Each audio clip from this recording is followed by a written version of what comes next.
กลางดงควันเปิดที่เฝ้ายืนสู้เราร้ายได้รับจดหมายน้องชอบชายเจ้าคงทิ้งอยู่กลางพนาเป็นเวลาทุ่มครึ่งเสียงปืนปังตึงไม่คำนึงเลยเชียวจอมอเนื้อทองเขียนใส่ซองสดสีฟ้ามีครึ้มอุราลืมข้าวปลาไม่ละเหนียว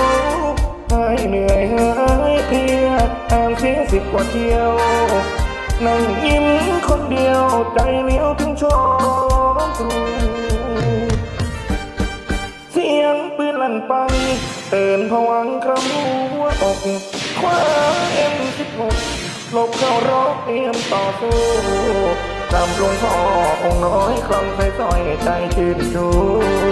ดีร้ายขอสู้ให้โลกรู้นักรบไทยจอมอคนโจรตอบหน้ามนอยู่แนวหลังนายรับหรือยัง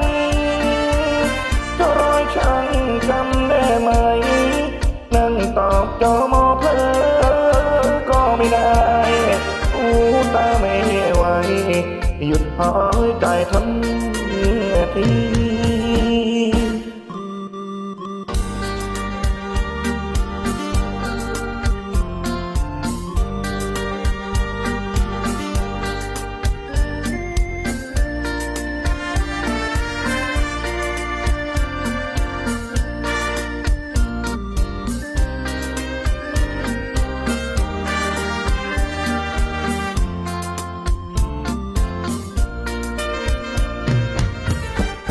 เสียงปืนลั่นปังเตือนผวังคำหัวอก